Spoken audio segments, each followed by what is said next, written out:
My name is Chris. I am a passionate nerd, and this is my script that I will constantly have to refer back to because I don't know how to go to memory. We're dying. And I do mean we, as a planet, kind of.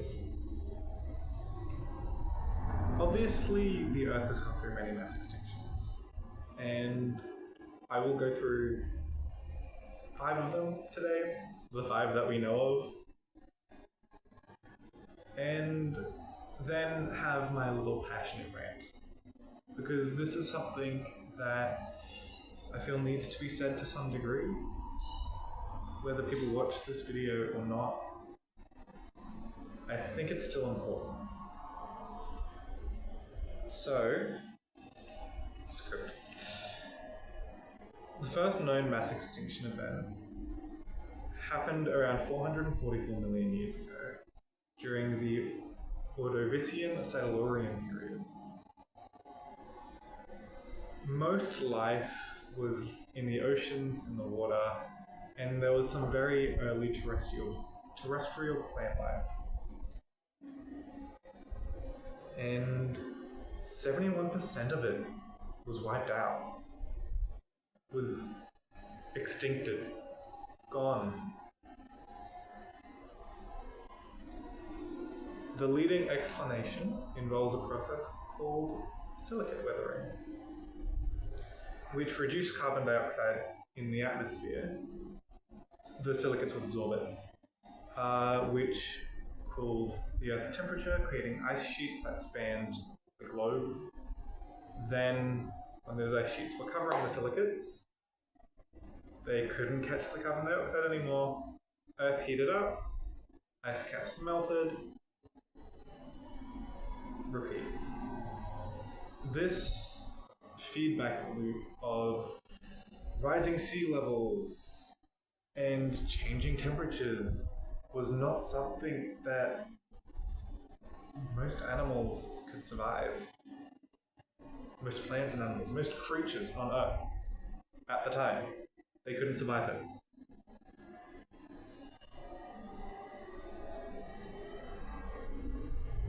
Yeah, they simply couldn't do it. The second one was the late Devonian extinction, which happened around 372 million years ago, and again, eliminated roughly 70% of marine life. It's considered one of the least severe mass extinctions because it unfolded over millions of years and was less about animals going extinct and more about new animals not coming in at the required replacement rate. The degree of extinction was higher than speciation, the occurrence of new species of animal, or plant, or quite literally anything really. A lot of scientists believe that overlapping environmental stresses, climate change, possibly an asteroid impact, resulted in new species not being able to get a foothold, essentially, and either dying out really early or not coming to fruition at all. Apparently, a widespread issue during the time was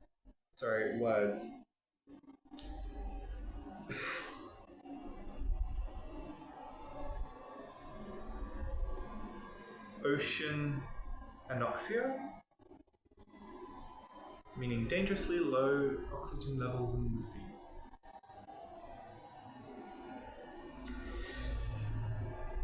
Leading theory suggests that there was oxygen, obviously, but continental nutrient runoff was going into the oceans, algae was eating it, blooming everywhere, and sort of starved the rest of the ocean of oxygen. Okay. Obviously we don't know for certain because it was so long ago, but it's the only theory that scientists really have for the time. The third mass extinction was the Permian Triassic, colloquially known as the Great Dying, which is so fun.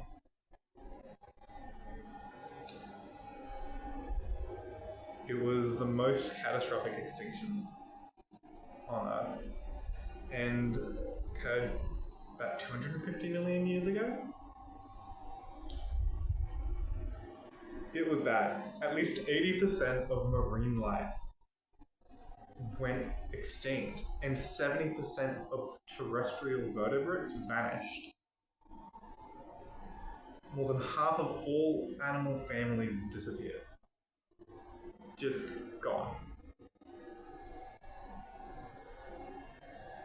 A lot of scientists still debate how long this extinction lasted. Estimates range from tens of thousands of years to several million.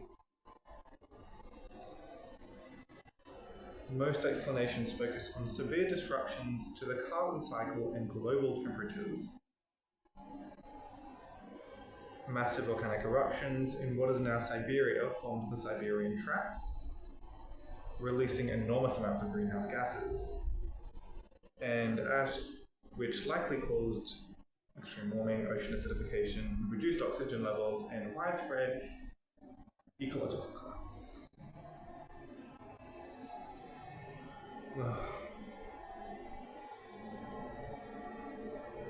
However, it did make way for the new dominant life form, dinosaurs.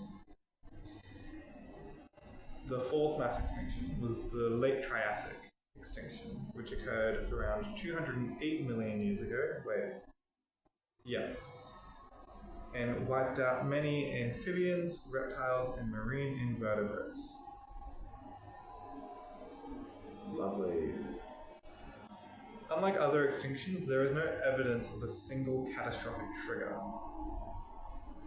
Instead, biodiversity declined gradually during a period of global carbon cycle disruption, likely caused by massive volcanic activity.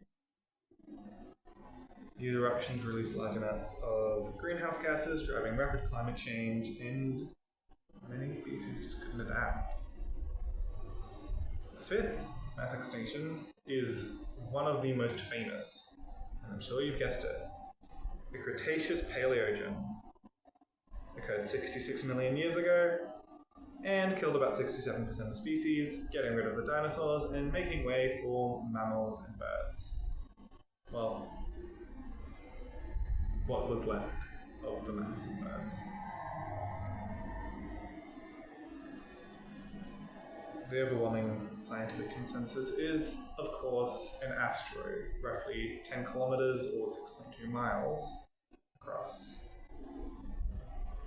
collapsing into the Yucatan Peninsula off the coast of South North America.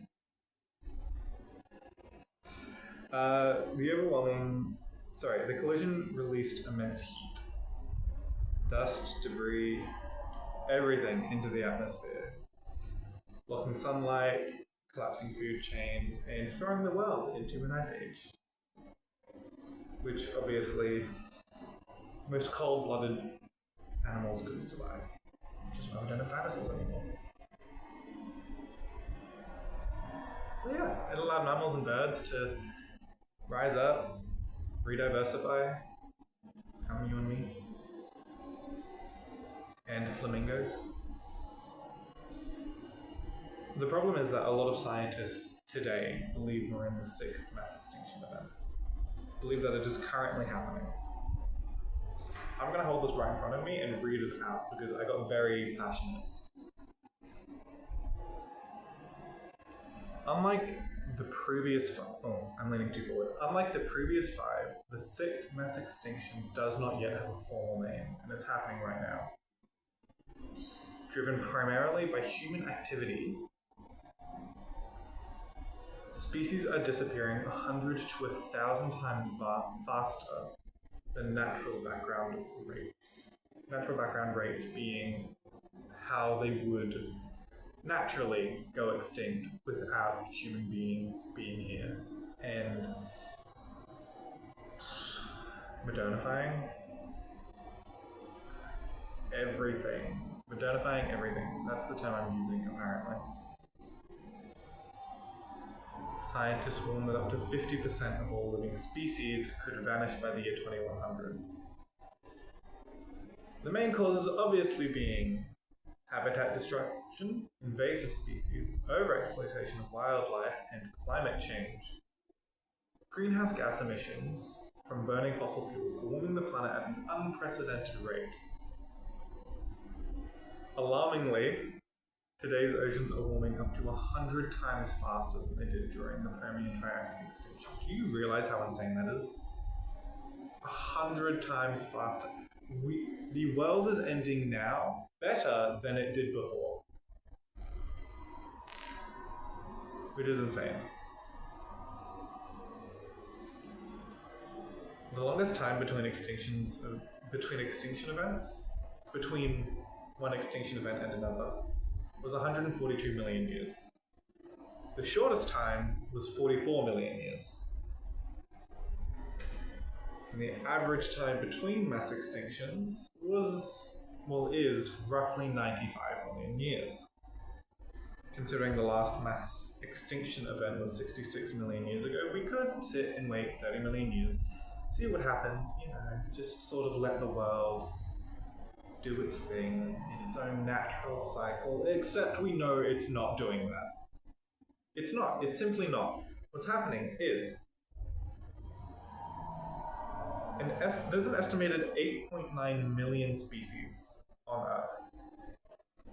Now, that's not saying there's 8.9 million creatures on Earth. That's saying there's 8.9 individual separate species with various populations. Humans, one species, there's 8 billion of us. Yes, there's a lot. That doesn't mean we won't go extinct.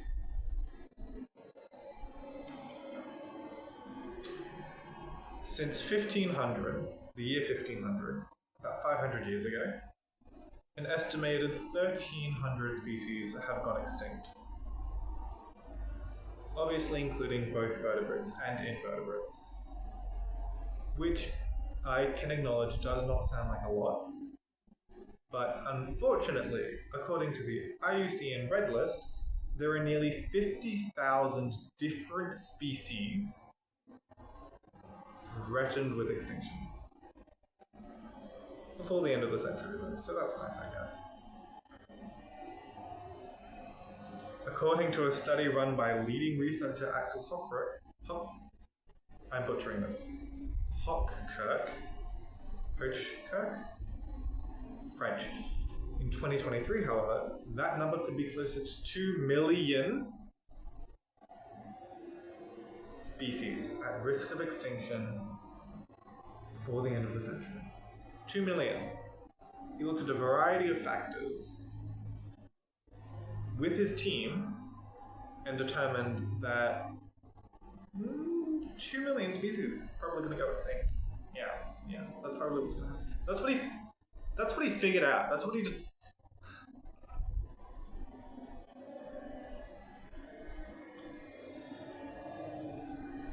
The biggest issue is that we know why they're going extinct. We know. And it's human intervention, interference, expansion, whatever you want to say, whatever the word it is you want to use. Humanity is the cause. We are the reason that the ocean temperature is getting so much higher, so much faster. We're the reason why so many beautiful and disgusting creatures are going extinct. Plants, animals, insects, birds, everything. We are impacting it all with negligent decisions. And when I say we, I don't mean you and me. I'm sitting here at home with a blanket on myself making a video. And you're probably sitting at home watching a video. wearing a blanket, eating soup. Who knows? The problem is the people in power, they're being hand-fed this information. And so many are still making the choice to destroy the world as we know it because they want more money. But that's a whole separate video. Thanks for watching. Thanks for participating. Thanks for listening. Good luck. Hopefully we don't die. But we probably will.